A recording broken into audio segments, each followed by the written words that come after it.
Welcome back to the Movie Draft House. I'm your host, Mark, joined by a crippled Jeff. I'm injured. If you got video, you're watching on YouTube, you can see my incredible injury. I had surgery on my hand to fix some pinky issue.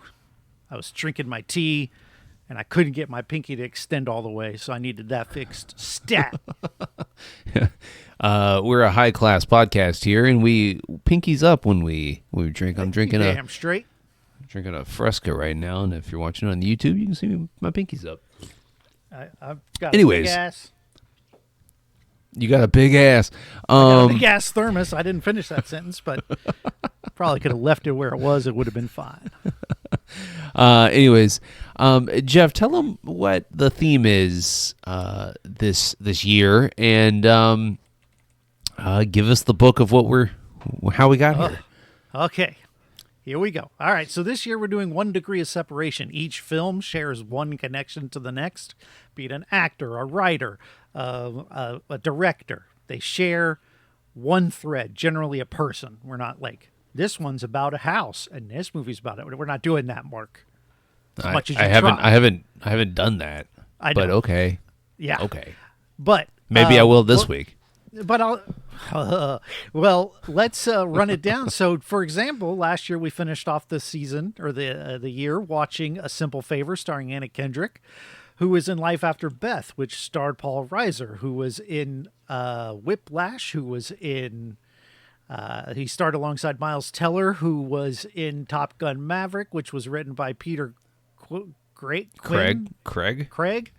Yeah. Who had a writing credit on Gladiator II, which starred Pedro Pascal, who was known as the penis collector in the film Drive Away Dolls, which starred Demi Moore, who was in The Substance. Starred Margaret Qualley, who was alongside Demi Moore in The Substance, and Demi Moore also starred in Indecent Proposal, which had a brief appearance by Billy Bob Thornton, which he was in Armageddon alongside Peter Stormare and Steve Buscemi, who were both in Fargo, which starred Frances McDormand, who was in 3 Billboards, which starred Sam Rockwell, who was in 7 Psychopaths, alongside Colin Farrell, who was in Saving Mr. Banks with Tom Hanks.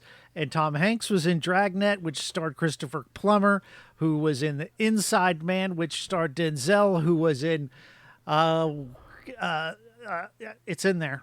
Training Day, who was in Training Day? It was Training Day was directed by written by. It was written by. I thought it was written and directed. No, Antoine Fuqua directed. Oh, that's right. Training Day, but it was written by David Ayer. Okay, and then David Ayer wrote and directed. Yeah. Whatever the hell we watched after that. Fury, which starred. Yeah. Thank you. Whew, it's been a while. Which starred Shia LaBeouf, who is in this week's film Disturbia from 2007. It runs for 1:45. It's rated PG-13. Stars Shia LaBeouf, David Morris, Sarah Romer, Carrie Ann Moss, Aaron Yu, and Viola Davis is the other big name. And it is a thriller where a teenager is on house arrest and he suspects his neighbor might be a serial killer. That's paraphrased from IMDb, which this movie shares some DNA with the Hitchcock film Rear Window, in the sense that the plot's kind of similar, but it definitely puts its own spin on it. It's by no means a shot-for-shot remake or anything like that, but just the idea crossed over to Disturbia. This is a modern take on Rear Window, I guess. And this is the first time you had seen it, right? Yes. Yes. And let me tell you. Yeah. Let me tell you. I don't know what it is. I don't know why it is. Because in all honesty, this is just, a run-of-the-mill teen thriller. But I loved watching this. I was riveted the whole time. I think it just hit me in the right spot. He's under house arrest. I'm sort of under house arrest. I can't drive because of my brutal injury. And so I'm sitting here, instead of looking out the window, I'm looking at movies. I watched a lot of movies. And I can kind of sympathize with a guy who's stuck in the house, and I think it suited me very well in the place I was at. I think you're a Shia LaBeouf fan. I really think you're a Shia LaBeouf. Call myself Yep, that. I would. I would call you a Shia LaBeouf fan. I think you've come around on Shia LaBeouf.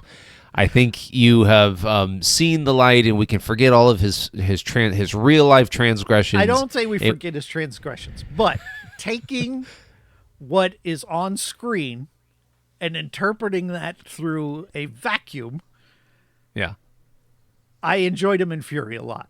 And this was a fun movie. He's pretty much just doing the same thing he did in Transformers again. This is directly after. Character. I think this is either he did this movie and then Transformers, or Transformers and then this movie. His acting in this movie is just more of the same. Whereas in Fury, he's very nuanced. Yes, really correct. Showing that he has range. In this, he's just being another Shia LaBeouf sort of comic character. He's Sam Witwicky from Transformers again. Yeah, which is fine. Like I said, I like the movie. Why do you have me on the defensive? I'm not. I don't know why you're on the defensive. You got defensive because I said you're a Shia LaBeouf fan. Well, I am defensive about that. But I've seen this multiple times, but for whatever reason, and I am a Shia LaBeouf fan. I am very much a Shia LaBeouf fan. You're unabashed. I am unabashed, and I grew up with Shia LaBeouf, right? I think me and him are probably very similar in age, and so I'm in high school. Wow, Yes. His IMDb. This guy is a trip. Go to his IMDb. Look at his birthday. What is his birthday? June 11th. This is June 11th. No year. No year. This guy is nuts. Like, I guarantee he's like, I need an air of mystery.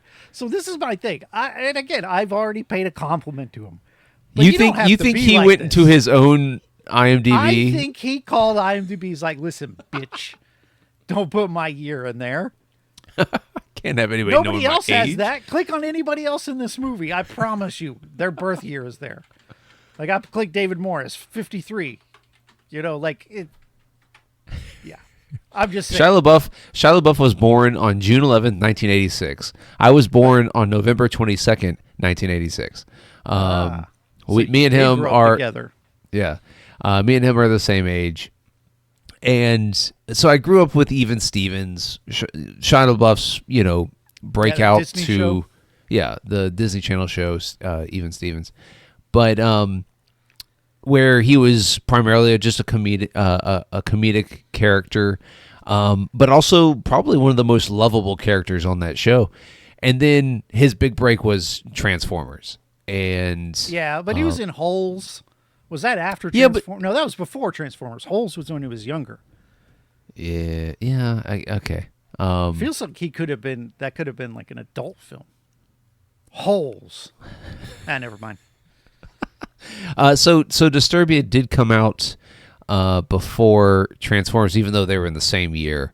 2007 was Shia LaBeouf's year. Disturbia, Surf's Up, the animated film that starred him as the main character, and then Transformers, and then the next year he was in Indiana Jones and the Kingdom of the Crystal Skull, and so Shia LaBeouf, I mean, he had a iRobot. He had a small role in iRobot. Constantine, small role, and so I grew up with Shia LaBeouf, and so I'm a big fan of his, and I'm a big fan of his transformation as an actor. All of his bullshit aside, he is a very good actor, and he's for better or worse, he's an artistically performative actor. And that's where I start to be like, I don't know, man. Like when you start throwing and then he wears a bag on his head. Well, I mean, that's the thing, is that he has gone out of his way to showcase different levels of art in his acting over his career. A lot of which are plagiarized, but okay. I don't know that. I don't know. But I mean, look at his filmography. He was a dancer in Sia's Elastic Heart video. Okay. Who gives I mean, a shit? very like that's artistic. Man, why do you got like? I don't know. Dancing is artistic. Yeah, I'm just saying. But when you start, he gets sort of elitist about it. Like sort He of does. like Kanye. He I'm does. an artist, Right. man. I'm a He fucking does genius think. and shit. Yeah. So when I watch a film that's like early Shia LaBeouf career, like Disturbia, I tend to get kind of the Shia LaBeouf, the actor, kind of gets blurred because here, and like you hit the nail on the head, he is Sam Witwicky here in this film, and that's fine for me because I thought he was one of the best parts of Transformers. Yeah. And I liked this movie. Yeah. I got no complaints. So like for me though, this film is highly forgettable for me. Like 2 days after I watched it, I was like, shit, how did that movie end? And so like this movie isn't anywhere near as good without Shia LaBeouf. But it also spends so much time with Shia LaBeouf that everybody else becomes just there. And this is just my opinion, but like David Morse, we don't get enough time with David Morse. I think he's a very good bad guy. Yeah, he looks like a serial killer. No offense, but I think the supporting cast isn't bad though. Like so much of the movie though is he's isolated. And so that's kind of the plot. Like, I kind of get that. But I think anytime Ronnie comes over, his friend, I'm entertained. That guy's funny. I like their camaraderie. Ashley, played by Sarah Romer, typical love interest, not a ton of depth, like, which kind of happens in, well, it's where the so like characters are just kind of underdeveloped. Well, you're talking about mid 2000s film, and I think this is kind of the romance of the time, where teen romance of the time, where she's kind. I appreciated how her character was written is because she's kind of a standalone. She can hold her own, right? She doesn't have a problem going and following David Morse's character to the store and spying on him, and she doesn't have a problem breaking into until it gets real. Like, because the way he handled it, right? Like, if you're not a serial killer, right, and these annoying ass kids are next door bugging you and shit, like spying on you while you're having a date, there's other ways to handle it.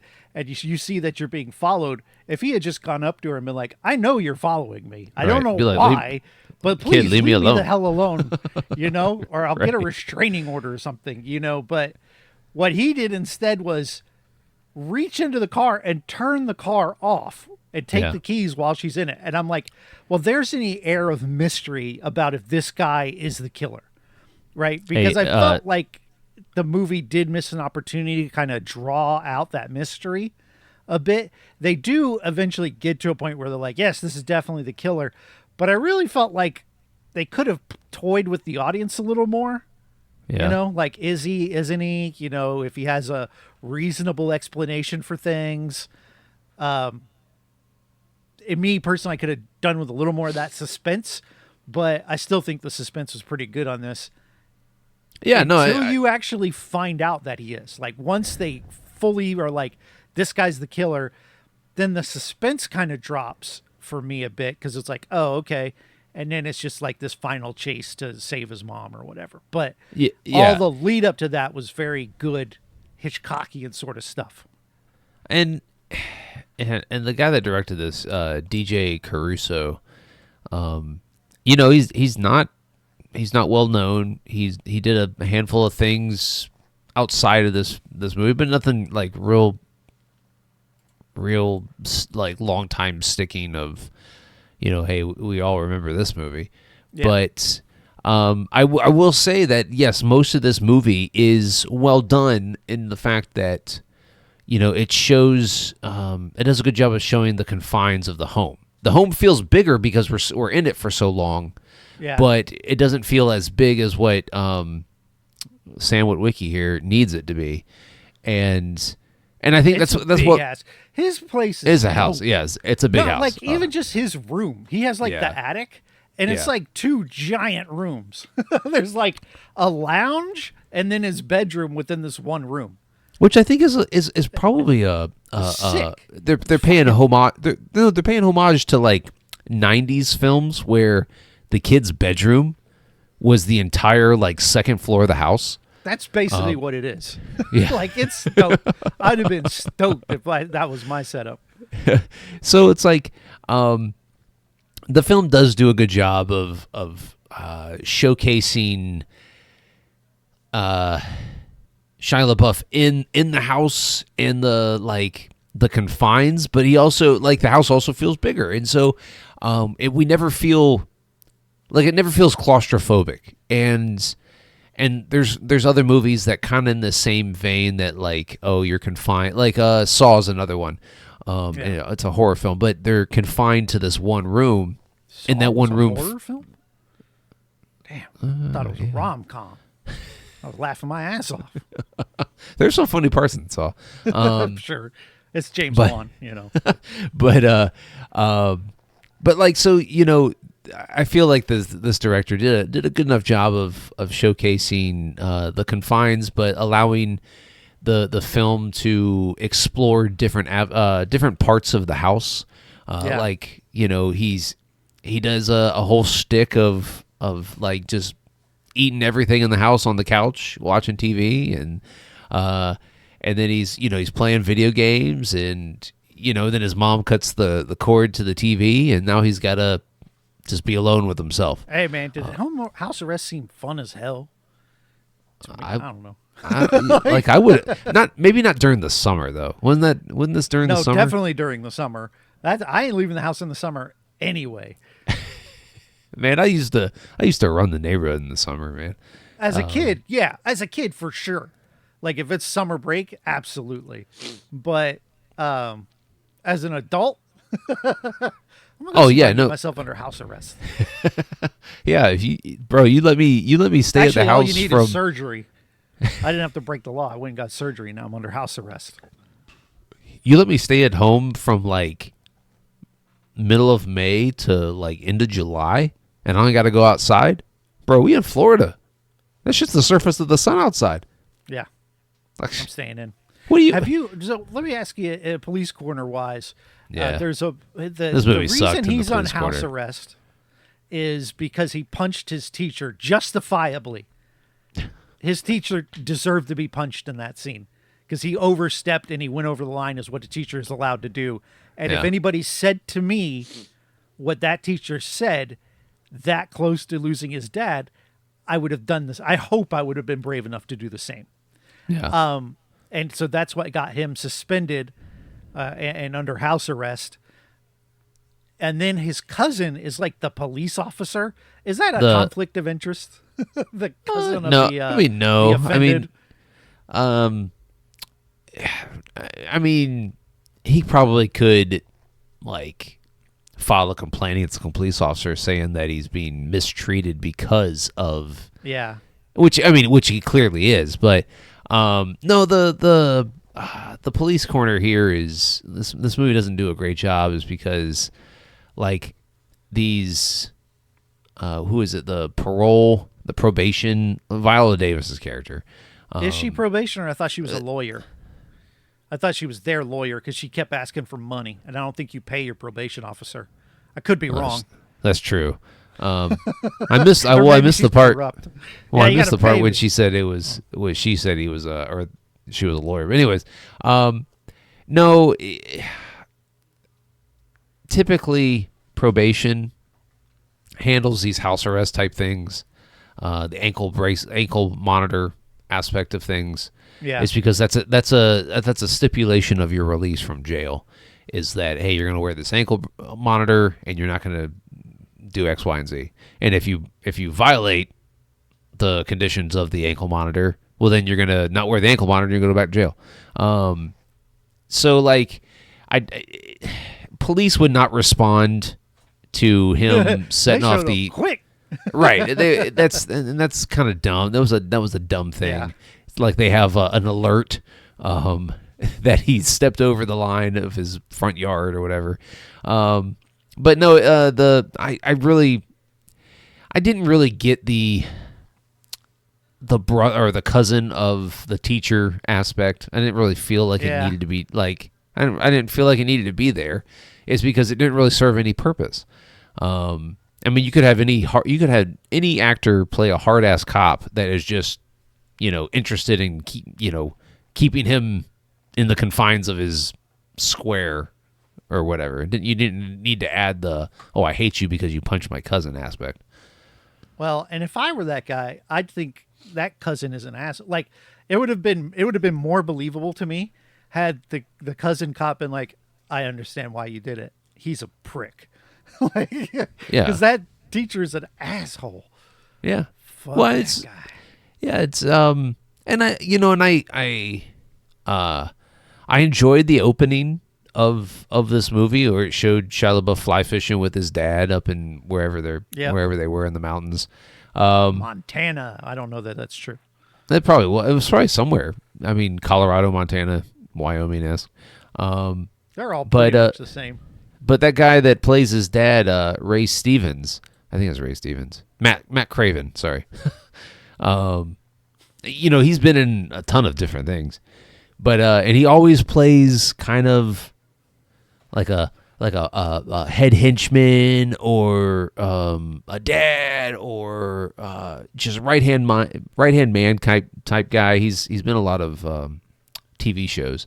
But I thought he was really good as dad here, even though he's not in the movie, but for like 6-7 minutes, and it really showcased Shia LaBeouf's. And I thought that this was probably Shia LaBeouf's best acting in the film is in these opening scenes with his dad, just being a kid, and his dad's teaching him how to fly fish, and then the car crash and that's that's rough. I mean, like, car gets hit like 5 times. Yeah. And somehow Shia LaBeouf survives. I was like, ooh. Yeah, perfectly well. And the other guy definitely got turned and missed. Because that vehicle hit him dead on. Right. I mean, maybe those Volvos, because they were driving kind of an early 90s Volvo, maybe they're just made out of like hardened steel, and they're just safer than most, but I highly doubt it. Anyways, the cop's played by Jose Pablo Cantillo. It's probably not Cantillo. It's probably like Cantillo. Cantillo, yeah. That sounds way better. But like I recognized him from seeing him from probably some other things where he plays bit characters. Viola Davis here is just kind of like, this must be, and I don't know early Viola Davis. I don't know like her earlier stuff, like where she started, how she got, big into Hollywood, but this is a very bit role for Viola Davis, or a name like Viola Davis. So she doesn't really get much to do here either. Yeah. Carrie-Anne Moss. And she's barely in the movie. Right, she's barely. Carrie-Anne Moss is barely on the movie. Yeah, but I think you get enough.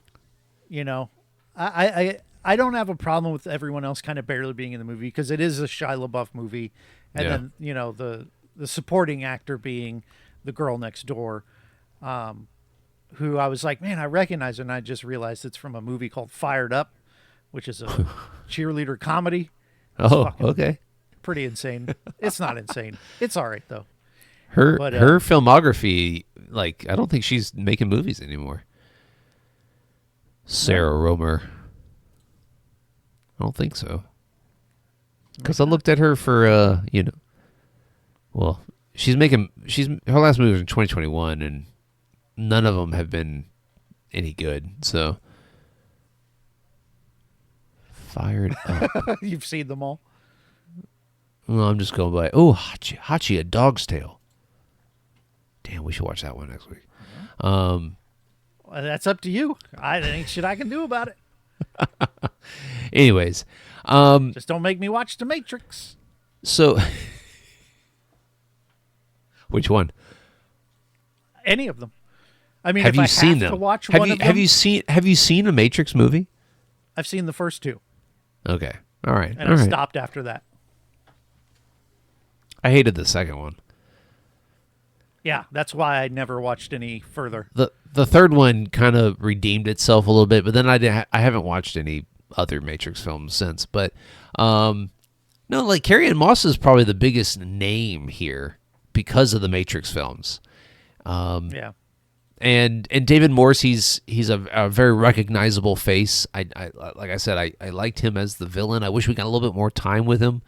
The end of the movie kind of implies that he was in drag for some of it because he had the women's clothes. Well, he definitely thought on his feet there, because that whole sequence was that woman, the redheaded woman, was next door, Yeah, and she was running around getting chased, and they thought, oh, she's been murdered or whatever. But then he looks out the window, she gets in her car and leaves. Well, that will come to find out that was the killer, Mr. Turner, dressed as a woman, taking her car somewhere else. Very clever. yeah. No, like a lot of this is well done. And like you, I feel like it probably could have been stretched a little bit more, because the movie's only what, hour 45. I mean, we could probably stretch this another 15 minutes and Yeah, we can make it Had that- longer. But like in a film like this, where it's keeping your attention because of the people on screen, I feel like in a movie like that, you can spend a little bit more time. You can draw things out, and like I would have liked a little bit more from David Morse's perspective of like, you know, hey, we're getting clues that he probably is the serial killer, but we still don't know. Because all the clues we get are from Shia LaBeouf and the girl's perspective, and I feel like we could have gotten a little bit more in that aspect and all that. But you know, when Shia LaBeouf's mom, Carrie-Anne Moss's character, goes over to the house to, you know, ask what's his face not to, you know, pursue charges, because I mean, what they did, they broke into his house, burglary. He's going to jail for sure. Yeah. And he actually, so David Morse commits burglary of the vehicle by reaching inside and turning the keys off. So, eye for an eye here. Honestly, I mean, yeah, they are going over with little to no. There's no some ramifications for circumstantial any of evidence. this, right? Yeah. But when she goes over there to ask him, you know, not to pursue criminal charges against Shia LaBeouf, I'm like, oh, that's dumb. He done told you that the man's a serial killer. Why would you go over there? But he just kind of almost cleared his own name, though, right? Like, they go over there, they break into his house. You know, they're clearly in the wrong, breaking into his house without any. Yeah. They shouldn't do it anyway, even if they had evidence, right? But, and then when they pulled what stinks out, it's a dead deer. It's not a human body, and so they're like, oh, he's full of shit. So she isn't assumed. Like, I think she's being rational, right? Yeah. No, yeah, Shia for LaBeouf sure. is coming across as irrational. And she goes over there, and what I don't understand is now he's in the clear. Mr. Turner has pretty much dodged a bullet here. And he decides he's going to kill her, Carrie-Anne Moss, which there's no way he gets out of. He's going to immediately be the number one suspect, in my opinion. You know, like, I don't know why he did that. Like, if he had just chilled, like, just chill. I guess he's a psychopath, but just, like, be hey, thanks, no problem, you know. Kids Well, are he's kids. for sure a psychopath because he put the fucking dead deer in a garbage bag. Like, what? Well, did you see he was upstairs? Yeah. Sawing it to pieces? Yeah, like what do we do? Like, why?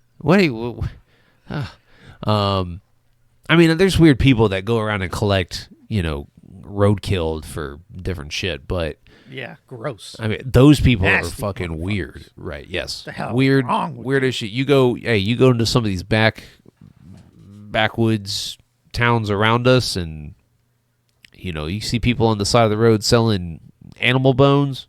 You just keep going, bro. Nasty. Just keep going. Anyway, like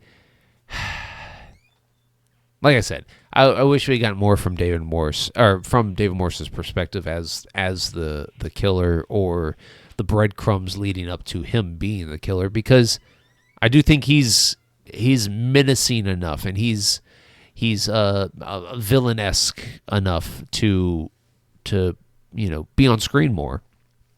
And, I mean, we've seen it, like you saw, he was the villain in The Rock. Well, he was one of the villains in The Rock. Yeah. And he's very good in that movie. And I actually don't know what other movies he's been a bad guy in, but he's good. You're typecasting him based on 2 movies. Well, I mean, he's very good 3 in those 2 Mile, movies. He was not a bad guy. He was one of the reasonable guards. Yeah, you're right. I don't That's know. all. So, anyways, I thought the fight in the house between all of them and David Morse, I thought it was good. It was tightly shot. It was riveting enough to make me think that, oh shit, somebody might die. And actually did think that somebody did die when he hit what's his face Ronnie with a bat to the head.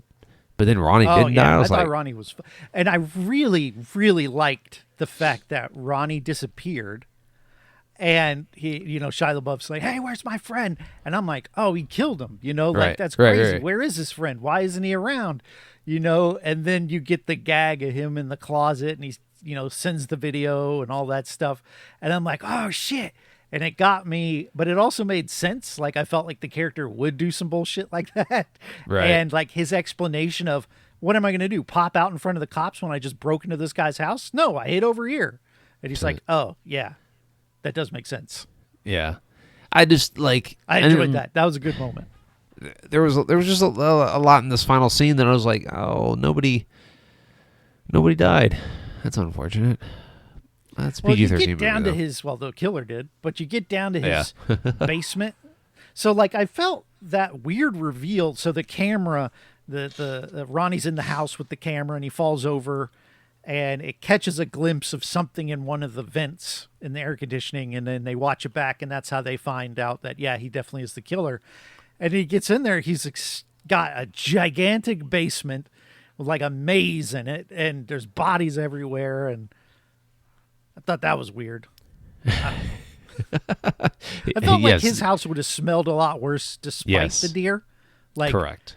Because I do know a bit about serial killers, and John Wayne Gacy buried people under his house, and people would go over there all the time and be like, man, it smells like shit in here.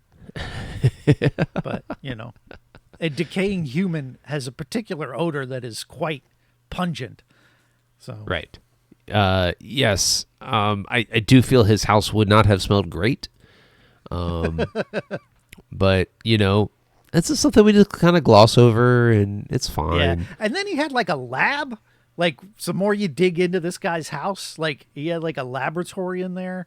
It was all sterile white lights, and that's where he had like, I don't know, what does he do to these bodies once he kills them? I think it's kind of surgery.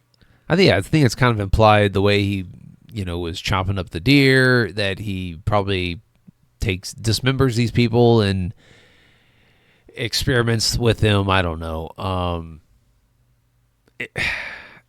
This film probably could have gone a lot farther if it had been rated R, and it probably would have made it more scary from that I don't perspective. think it needed it, though. I mean, No, it didn't. Because I think this does target more of a teen audience. Yes, correct. And Shia LaBeouf is a teen here, and in his real life in 2007.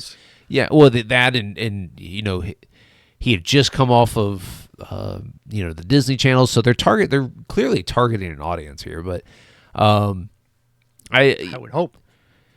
What would you set out to make a movie to not target anyone? Well, I mean, I think some films do. No, Some films that are Which is that we not just for anyone. we don't like. Too. What do you call them? The ones you hate. The Fountain. Yeah, but what kind of movie is that? What It's for pretentious assholes. Pretentious, yes, the pretentious films. I don't think that those type of films are made to like target an audience. I think they're just made for the people that want to watch I think it. it is. I think it's made for people who like to have their heads up their own asses.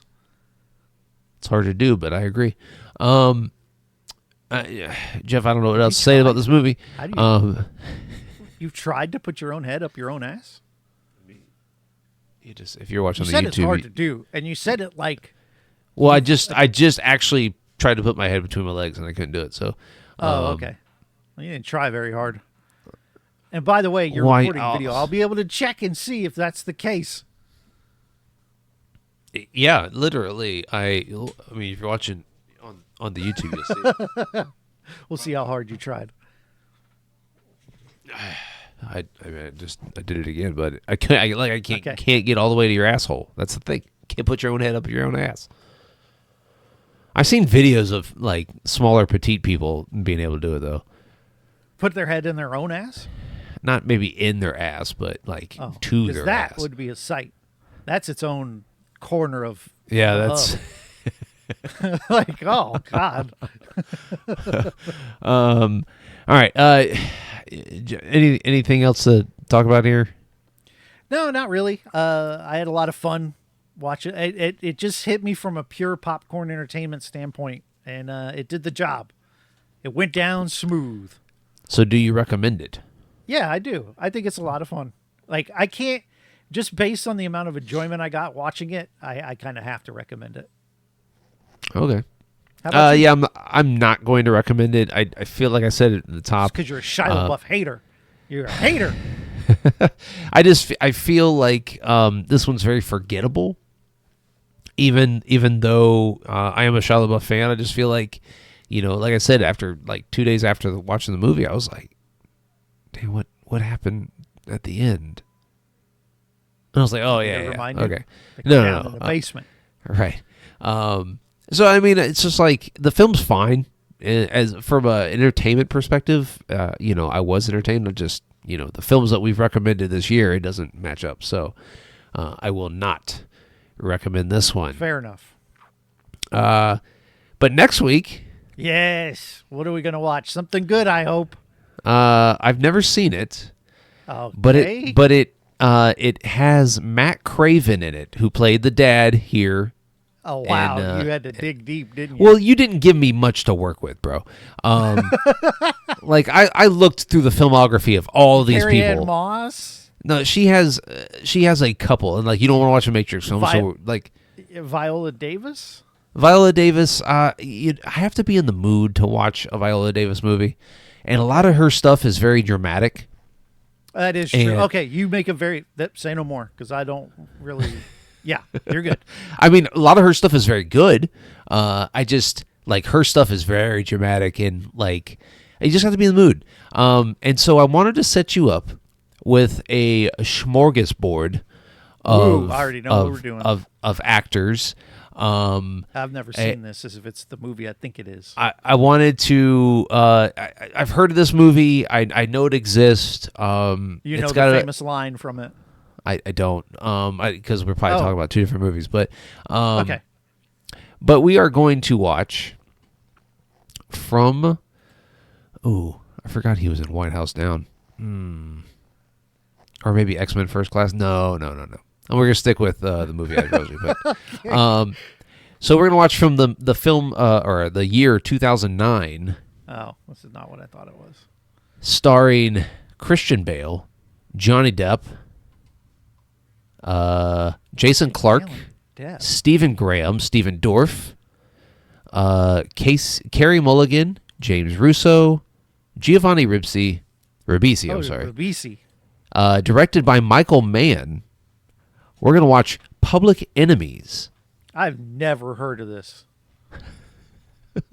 It stars good. Johnny Depp. He plays I'm not John picking it. Dillinger. Or maybe it's Babyface Oh, is it Nelson. It's a mob movie. I like a good mom movie. I don't know if it's good, but I've never seen it. I've known it existed, and I've just never had What's really. going on with my IMDb? Is your IMDb broken? It is Public not. Enemies, you piece of shit. Maybe it's your internet that's broken. It could be. Yeah. I'm not going to say no. Some people. But it's currently streaming on Netflix. Ooh, perfect. So, it's 2 hours and 20 minutes, though. So a little bit long, but hopefully it's good. We won't notice. I ain't doing shit this week, so I'll get it to watch. What year was it? 2009. That's Public Enemas. It's a porn movie.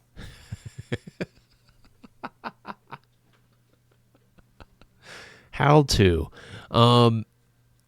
Anyways, watch it.